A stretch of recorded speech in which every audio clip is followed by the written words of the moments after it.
ભજન છે લોભીડા આ તમને સમજાવે. એક ભજન છે નામાચરણ દેવાજ પંડિતનું છે.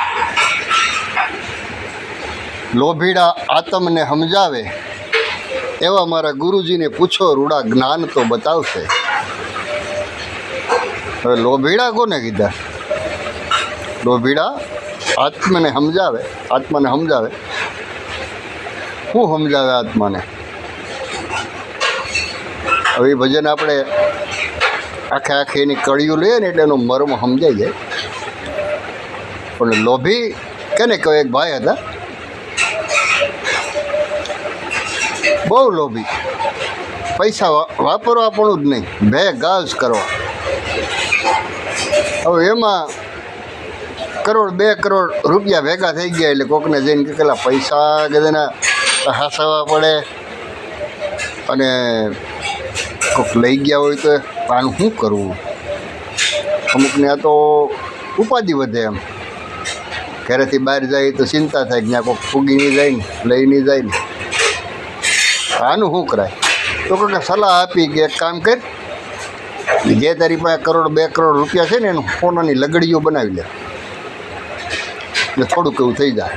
એટલે એ ગમે ત્યાં ખાડો કરીને દાટી દેવાય, એટલે તારે માગજ મારી નહીં કે એ હાસું. એટલે એને હોનાની લગડીઓ લઈ લીધી.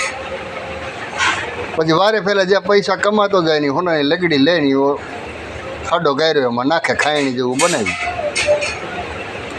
પણ લોભી હોય ને એ રહી ન શકે, એટલે હાઈ રોજ ગણવા જોઈએ છે ને. એમ ત્યાં જાય અને અંદર હાથ નાખી અને લગડીયું બહાર કાઢે, ગણે 1 2 3 4 5 રોજ ગણીને પાછું મેળવી. વળી પાછા પૈસા વધારો થયો એટલે વળી પાછા એમાં લગડીયું ઉમેરે જાય. એમાં કોકને ખબર પડી ગઈ કે આની પાસે હોનાની લગડીયું છે. એ લગડી કોક લઈ ગયું, જેટલા લગડી હતી ને એટલા કાંકરા નાખી ગયું. ત્યારે રાતે ગણવા ગયો ને, ગણતો હતો, એમાં ખબર પડી કે આ તો લગડીઓ જ નથી, આ તો કાંકરા. મારું દીકરું કોક લઈ ગયું. તો મીંડો રાયડું નાખવા કે હાય હું લૂંટાઈ ગયો, હાય હું લૂંટાઈ ગયો. એ કે ક્યાં બધા ભેગા થયા કે શું થયું? એ કે જો નહીં કે હું લગડીયું રોજ અહીં ગણતો, કોઈ સાંભળી ગયું લાગે ને ખબર પડી ગઈ લાગે કે મારી કે હોનાની લગડીયું કોક લઈ ગયું ને આમાં કાંકરા નાખી ગયું. એ કે પણ તું લગડીયું ગણી કે કાંકરા ગણી, તારે શું ફેર પડે? તારે તો રોજ ગણવા પણ જ હતું, તું રોજ ગણતો જ. તો માઇન્ડ લગડ્યું છે, માઇન્ડ ગણવા. તારે તો ગણવાથી જ મતલબ, તારે વાપરવું તો નહોતું. જ્યારે વાપરવું હોય એને તકલીફ થાય કે હારું હાય મારું આ બધું લઈ ગયા ને કે મારા આ જગ્યાએ ખર્ચ કરવો તો એમ. તારે તો ગણવાથી મતલબ છે, ગણા કરી કે કાંકરા ગણી કે લગડી ગણી, તને એવું ફેર પડે? તારે વાપરવું તો નથી. એટલે આવા લોભી હોય એવું કંઈક કહેવા માગે. હવે આગળની કડીમાં શું કહીએ આપણે જોઈએ.